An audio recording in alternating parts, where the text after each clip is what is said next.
to one and all. I'm narrator. He is Gerard and he is intruder.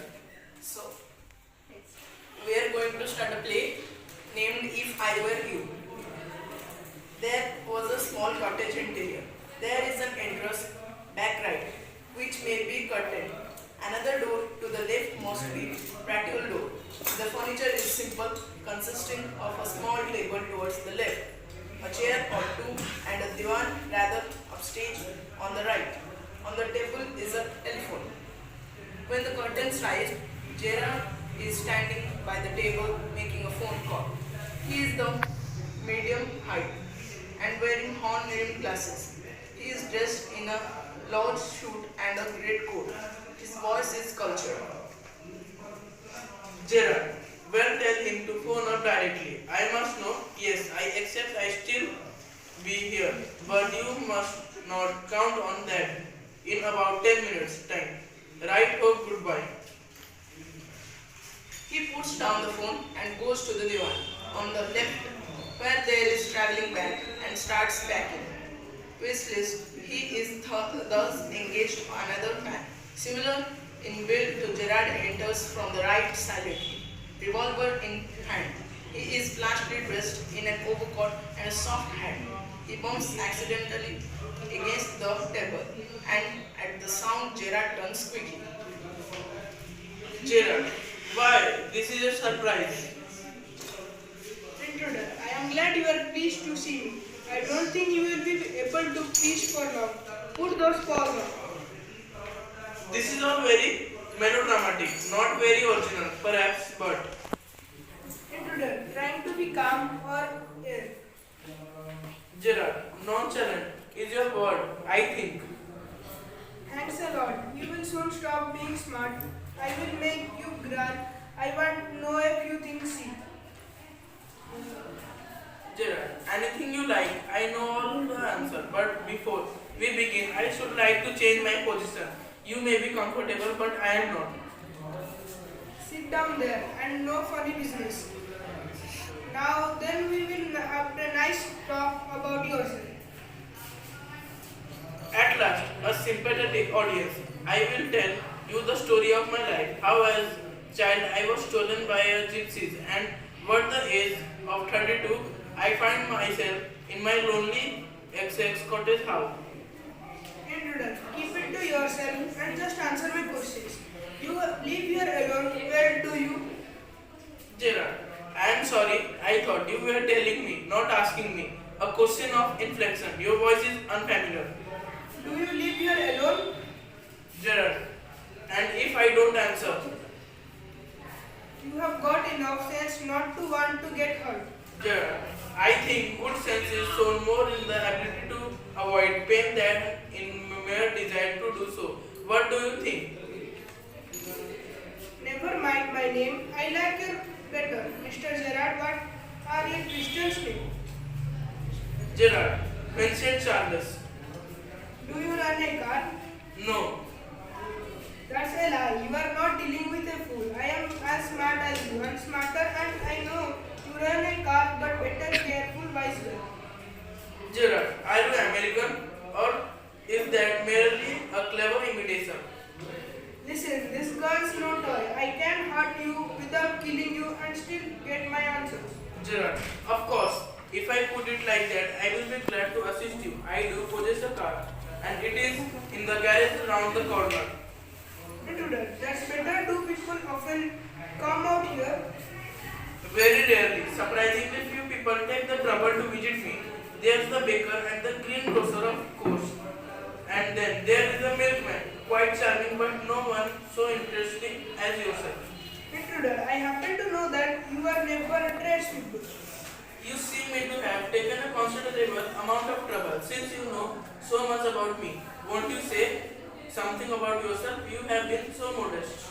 I could tell you a plenty. You think you are smart, but I am the top of the class around here. I have brains, I use them. That's why I got where I am. Gerard, and where precisely have you got? I did not require a great brain to break into my little cottage. Intruder, when you know why I have broken into your little cottage, you will be surprised. I want to be a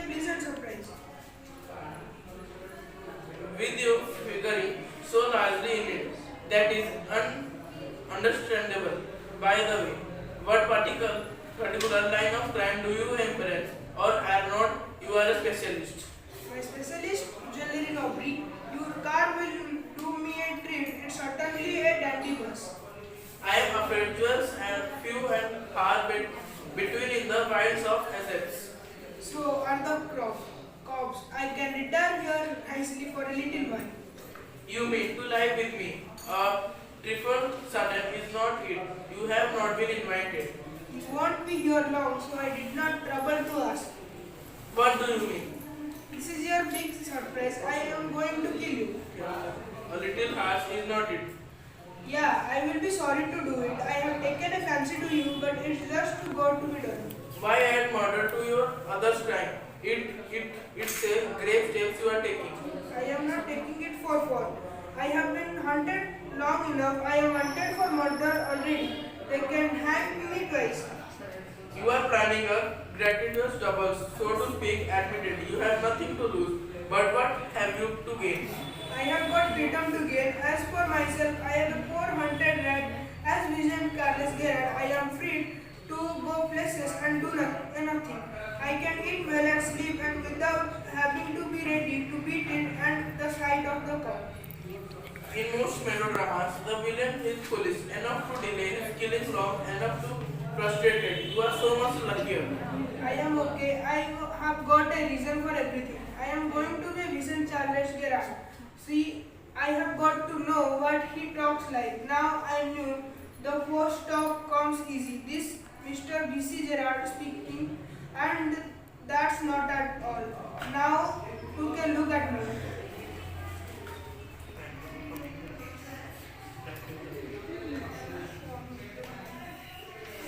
Pantomime of money. Intimidation cultured voice. You are not a particular decorative. Now, no, well that goes for you too. I have only got to wear space and I will be enough like you to get away with it. What's about your clothes? They will be let you down if you are not careful. That will be alright. You will fit me right. That is extremely interesting. But you can see to miss the point of my remark. I said you were luckier than most melodramatic villains. It was not a tribute to your intelligence. You won't kill me for a good reason. So that's what you think. You will let me go, and thank God you did not shoot sooner.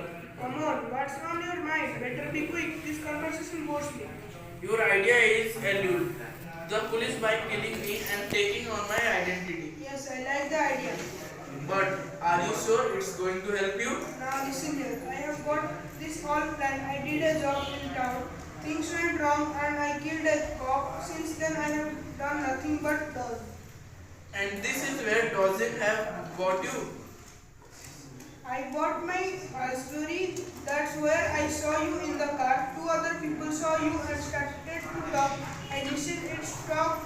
It looks like you are a little bit kind of mystery man. A mystery which I propose to explain. You phone your orders and something. You go away suddenly and come back just the same. Those are just the things I want to do. Hearing about you was one of the luckiest days.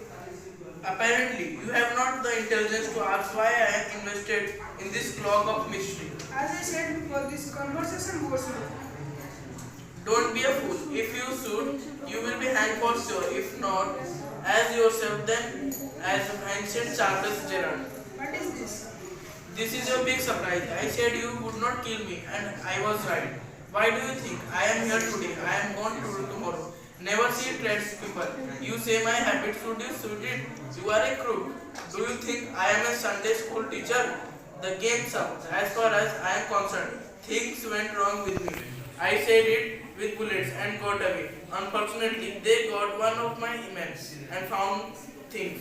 The fool should have burned. Tonight I am expecting troubles. My bag ready to clear off. There it is. It's a bag, alright. And this is a gun, alright. What's all this? This is a disguise outfit, false mustache, and what's not. Now you do believe me? I don't know. For God's sake, clear that murder head of yours and let's go come with me in the car. I can use you. If I find it's a fake, you have got me in the car and you have still got your gun. Maybe you are right. Then don't waste time. Goes and picks face of hat and bag. Careful, boss, I am watching you. I have got a man posted on the main road. He will be ring up. He'll see the police, but I don't want to leave. Telephone bell rings. Come on, they're after us. Through here straight to the garage. How do I know that you are telling the truth?